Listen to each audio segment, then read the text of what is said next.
Hey, I'm Dr. Rob. Welcome to Biblical Genetics. Before we get into the main topic for this episode, I want to give you a little bit of an introduction to the world in which I live. A lot of times for my podcast, I will do an introduction to the episode. I've never done that on video before. So here's one. I'm just going to take this audio and rip it and make that into a podcast. But since I'm doing that, I might as well video it at the same time. Now, the reason I'm doing this, honestly, is because the video quality of what you're going to see isn't as good as I wanted it to be. I was out of focus, except I had traveled all the way to Las Vegas and then over to Hoover Dam, and I set up in this amazing location on the new bridge looking over the dam, and I was the only one when I first set up there on the bridge on the Arizona side, and I had this great shot, and it took me 20 minutes, and it just flowed naturally, and I edited it down to a 10-minute video, but when I exported the video and I looked at it carefully, I was really out of focus, and I was a little disappointed. Now, my last episode, I was also out of focus, but I was far enough away from the camera you couldn't tell, and I had a two-camera setup so I could jump back and forth between the two cameras, and the secondary camera was perfectly in focus. But now this time, because I only brought one camera with me, I was out in the desert, it was hot, I didn't have much time, I knew there'd be a lot of people, I didn't be weighed down with a lot of gear, so I just walked out on the bridge, I sat down, I set up my camera, I looked at it. What I'm using is my first ever camera that I've started using with Biblical Genetics. This is the Osmo Pocket. I love this little thing. It's tiny. It shoots 4K video. I can hook it up to an old cell phone, so I have a screen that I can almost see. And now, from the distance at which I'm recording, I can tell if I'm in frame, but that's all I can see from far away. And if it's set on time-lapse or hyperlapse or slow-mo, I can't see the little indicator inside, so I got to really pay attention to where it's set up when I hit record. But it worked great this time, except it was focused on the dam, which was a quarter mile behind me and not myself. Oh well. I do have another camera.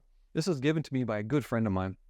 He upgraded his camera. He says, "Hey Rob, you want my old camera?" I said, "Yeah, okay, sure." And oh my, this is a it's a Sony RX100 Mark VI. It's a great little camera. I bought a cage for it with your donation so I could attach all sorts of microphones and lights and my other camera and attach it to a tripod. The thing is that this is not optimized for video. It will record for about 20 minutes and then it'll time out because the battery heats up. So I figured out, and I don't remember who told me, I think my friend told me, that you can attach a battery pack to the battery and use an external battery and it doesn't overheat. Hey, okay. Except the camera only records for 30 minutes and then it just stops recording. Now that'd be fine if I could see the little flip-up screen and it says REC in red on the side here on the screen, but I can't see it from far away and my 54-year-old eyes don't allow me to see it clearly. So several times I've been using this for video shoots and it will turn off and I don't know it. So I'm limited in that. So between my two cameras, I am struggling a bit with the technology. Now, the third camera that I'm using here is just a webcam. It was an expensive webcam, but I haven't been real happy with it either. I can't do low light conditions. I have to have bright lights so it's not pixelated. So whatever. That's why I look a little washed out right now, because I have to have more lights on me. I also, as you notice, tend to use a lapel mic. I do that because the other microphones that I've had over the years have never been satisfactory. I've got this Rode little mini boom mic that I can attach to my tripod and plug into something, and I haven't gotten to work. I think I have to be exactly lined up with it, and that's kind of hard to do from far away. So then I take this other one that I got. This is a dead cat, they call it, the fuzzy thing that goes on the outside of a pretty nice microphone, but it doesn't really cut down wind noise like it should, and I don't know why. So I used this on the shoot where I was at the Paluxy River. That's the one I didn't use. The wind noise is killing me. This is what I was trying to use. So I'm not sure. So this is why I use this little lapel mic. Now I record it to my cell phone. Just use a sound recording app, which right now is at 5 minutes and 36 seconds. So this thing is working great. And then I learned something that Adobe has done. See, now I edit my videos in Adobe Premiere Pro. And because I have an account, I can go to adobe.com. There's a place where you can upload a raw audio file and it will clean it up. And that's what I've done like 5 or 6 episodes now. Specifically this one, I was sitting on a bridge on a pedestrian walkway and there's a cement retaining wall. But on the other side of that, there's a 4-lane highway with a lot of trucks and busy traffic. Well, I threw it into this Adobe cleanup program and they take all the noise away and it sounds beautiful and clear. And it's just my voice talking. I'm going to do that for this one also. And so what you hear is going to be not my echoey room, even though I do have a mattress standing on the wall here and I have a mattress laying on the floor here. And I added those to the room. And man, that didn't sound considerably, but it's not quite as good as I want it to be. So that's me. That's my struggles, me trying to be a filmmaker while being a public speaker and an author and a scientist. Filmmaking is at the bottom of my repertoire. And even though I've learned a lot, I still have much more to learn. So technology's killing me, basically. It's just a never-ending frustration of why can't I make things look and sound like all these professional YouTubers who sound incredible and they look incredible. I think the solution is they have a sound man and they have a cameraman, they have a professional editor and expensive equipment. So this is the world of YouTube. I hope if you're interested in doing things like this, I hope you jump into it. Just get out there and embarrass yourself. Just make garbage material with good content. It's the content that's important. And what you're about to hear, as I'm shaking my screen, is content. I'm very excited to present this to you. Talking about Ronald Fisher and his work in the 1930s when he finally, because Darwin wasn't a mathematician, his theory isn't mathematical. Mendel's works were very mathematical, and they matched the chromosome reassortment that happens in sexual reproduction. Everyone's like, wow, Mendel's laws are right. Where's Darwin? And Darwin was dying on the vine until 1930, when Ronald Fisher came up with his theorem of natural selection. And now we're operating on a mathematical basis for Darwinism. And it took 90 years for two creationists to publish a highly cited paper that basically says if the emperor has no clothes. And Fisher was wrong. Now, a lot of other people knew this, but the general public was unaware of this. And when Fisher came out with Neo-Darwinism, and a couple of the people, very important people, jumped on the bandwagon also, it seemed to give a solid foundation for Darwinism. I said, nah, that's not true, and I'm going to go to the Hoover Dam. And I'm going to use the dam as a metaphor for Ronald Fisher. And Neo-Darwinism is Lake Mead behind the dam. What happens if the dam has flaws? What happens if the dam never existed in the first place? What happens if the dam breaks? Well, then Lake Mead is forced to drain. And if Lake Mead is Neo-Darwinism, removing the dam of Fisher's theorem of natural selection means that Neo-Darwinism doesn't have a leg to stand on. It cannot possibly exist. I think they've known this for a long time, but this is an illustration, an amplification, a discussion on that topic, and I really hope you enjoy it. My best approach, my best production. Next time, hopefully, I won't be out of focus. Here you have it, Fisher's failure. Hey, I'm Dr. Rob. Welcome to Biblical Genetics. Today, I happen to be sitting on the second longest single-span suspension bridge in the United States. This is the new bridge right in front of Hoover Dam. I'm looking at this amazing dam and how huge it is and a giant lake behind it. And I realized that, if that dam wasn't there, neither would the lake be. But today's topic, I want to discuss something really interesting. This is one of the most fundamental aspects of evolutionary theory, and that is the idea of natural selection. We're going to go all the way back to the work of R.A. Fisher. He's probably one of the greatest mathematicians in the 20th century. Fisher basically invented modern statistics. If you've ever had a statistics class, if you ever argued with someone online over the efficacy of COVID shots and if they cause heart attacks and things like that, well, this is all wrapped up in statistics, which sadly many people don't have a very good grasp of. But that's Fisher's work. But he's living in the early 1900s, the early 20th century, and something is really interesting happening in the world of science, and that is Mendelism seems to be winning and Darwinism seems to be losing. And well, he's not going to put up with this, so he comes up with one of the most fundamental aspects, what we call Neo-Darwinism.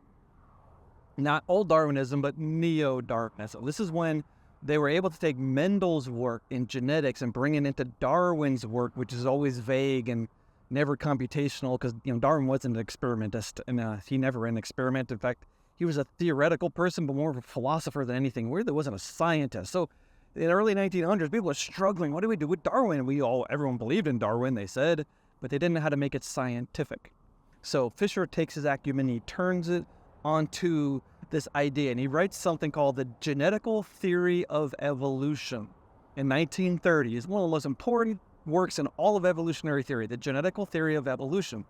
Well, okay, that means that there's a theory now, and it's genetic. This is Mendel's work being brought into the Darwinian fold.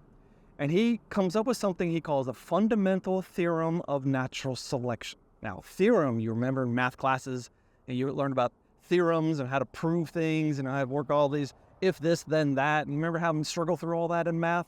Well, a theorem should be something that's demonstrably true. And fundamental means this is the bones, the basic nature of everything. And he took this and he extrapolated it. He said this is a general law. He compared it to the first law of thermodynamics. He said, it is not so little instructive that so similar a law should hold supreme position among the biological sciences. Wow, that is amazing. He's saying that this law of natural selection is on par with the second law of thermodynamics, which is the fundamentally most important law in all of science. Yeah, when I'm reading these early 20th century scientists, what strikes me? Arrogance, overweening pride, and hubris, saying things that, I'm sorry, you can't say what you just said, but they did anyway. And because of their confidence and the way they presented it, so many people were saying, oh, well, evolution is science. If there's a law of evolution, that must be scientific. And they just fell over into the evolutionary camp. And yet, after he published this, mathematicians, for 90 years, struggled to redo his work. They couldn't figure it out. They're looking at what he did, and it's very mathematical, and and it didn't work, and it didn't work, and didn't work. In 1972, the guy named Price, he's analyzing this fundamental theorem of natural selection. He says, the mystery and the controversy result from incomprehensibility rather than error. So this remained a major mathematical difficulty for a long time until two creationists, two friends of mine, Bassiner and Sanford, in 2017, they analyzed Fisher's paper, and they said, oh, we see what he did. And they came out with what's called the fundamental theorem of natural selection with mutations. Because you see, Fisher's theorem had no mutations. He had standing variation in the population already, which he assumed came from mutation, but why couldn't have come from God creating some variation? Okay, put that aside. But because in evolution, all genetic diversity comes from mutation. Therefore, if there's standing variation, then that is mutation.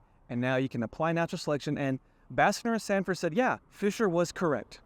If you have a population with some amount of variation, there will be selection over time toward the fastest reproducing individuals. If you define selection as focusing on individuals who reproduce more than others, this will happen. And there's something else they point out, and this is fascinating. Consider that there's some variation in some population.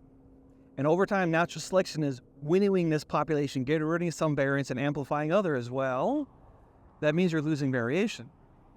And Fisher and Bassiner and Sanford duplicated these results. He said that the amount of change, the quickness of the change, depends upon the amount of variation. So the speed of change is proportional to the amount of variance. Now, population geneticists use the term variance. We might say variability, we might say heterogeneity, we might say genetic diversity, but say variance. It's the variability within some trait. In this case, most of the time we're talking about reproductive speed, because that is the basic definition of Darwinian evolution. He or she who reproduces fastest wins. That also gets rid of a lot of the arguments within creationists about is natural selection true or not. If you define it in terms of reproduction, everything works out just fine. All right, so here we have a population. We have some variability. We have natural selection acting upon it, getting rid of some variability. If the speed of change is proportional to the variance, and that variance goes down, the speed of change also goes down to the point where you can get absolute genetic pigeonholing, where species has lost all the diversity in that trait and can no longer change. Oh, that's not what Fisher said. What Fisher said was that the change goes on forever. That once you get to a point B, then more change can bring you to point C, and more change can bring you to point D. But his mutation spectrum was balanced. It was a Gaussian distribution. It was a bell curve. There was an equal number of good mutations and an equal number of bad mutations. And If you have that, yeah, you can advance your species. You can get it to natural selection to advance it in some direction until you run out of variation. So he has this theorem, and then there's a corollary. This is where the evolution part comes in. He said it happens in all species, at all times, and fitness is always increasing. So the corollary is that natural selection never stops, that new mutations happen, and back then he had no idea what the mutation spectrum was. He had no idea that modern geneticists say, yeah, most mutations are negative. But he had an equal number of positive and negative. And what Bassner and Sanford did in their math and in their computer models, they said, yeah, this does work. You can get a species always changing and always increasing in fitness over time if you have a large proportion of positive mutations, but that's not reality. In fact, Kiley and Lynch wrote in 2003, the vast majority of mutations are deleterious. This is one of the most well-established principles in all of evolutionary genetics. So Fisher's assumptions don't match reality. That is the most important assumption in all of Neo-Darwinism. He also assumed that all mutations are dominant, that there's no recessive mutations. So between his arbitrary and ridiculous assumption that half the mutations are good and there are no recessive mutations, then his mathematics does work out. So his theorem is true, but the corollary is false. If you add very slightly deleterious mutations, which is what population geneticists since the late 1960s have been talking about, most mutations are bad, but not all of them are tragically bad. They're just a little bad, most of them. There are some really bad ones, and they can be naturally selected away pretty easily. Then what we're left with is mutations that don't really have a profound effect on fitness, therefore natural selection can't touch them. And those are the bane of Darwinism. The other crazy thing is that most populations today are stable, some are threatened, and many have gone extinct, but clearly fitness doesn't increase over time. Reproductive output per female does not increase over time in almost all species. So what was Fisher even talking about? That's not the way the world works. We should have seen it a long time ago. And for those decades of mathematicians trying to analyze his work, they couldn't figure it out, well, because no one ever actually stopped to think, was he correct in his starting assumptions? That's where he failed. And if he fails in his starting assumptions, well, what do we do with the rest of Neo-Darwinism? So the question boils down to, can mutations restore variation without reducing fitness? That is the primary evolutionary question. In fact, Bassner and Sanford said that was Fisher's primary mistake. He made an assumption without knowing the mutation spectrum, and now we know that most mutations are bad. What happens in Neo-Darwinism? Consider that Fisher's work is like this dam behind me, and Neo-Darwinism is like the lake behind the dam. What happens if you remove the dam? There's no more lake. Evolutionists know this, which is why they don't talk about it. And by the way, this paper by Bassner and Sanford is not some little paper. All the people in the field have downloaded and read this paper. They know the problem. Thank you for watching. I really appreciate the time you just spent with me. Thank you to my supporters on buymeacoffee.com, my long-term supporters on Patreon. I really appreciate it. If you'd like to help out this channel, there'll be some links in the show notes. But the biggest thing you can do for biblical genetics is just like and share and talk it up with your friends. And tell people that natural selection doesn't work. You can point them to this video right here. But I gotta get out of here because it is early summer. It's like July 1st. The sun is at noon. I am a light-skinned person. I am roasting. This is a silly place for a person like me to be. But I couldn't help it. I had to come here to give you this illustration of the dam and the lake and Fisher's work and how it doesn't work. Therefore, the dam of Neo-Darwinism is gone. The lake of Neo-Darwinism must drain.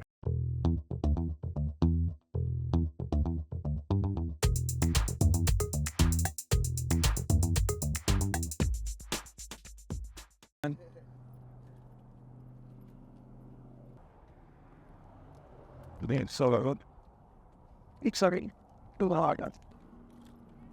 Nothing about like. Hey.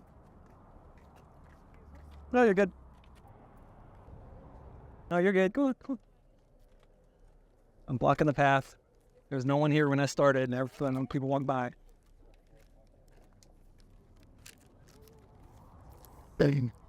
Side. Stop in the beginning every time someone walks past.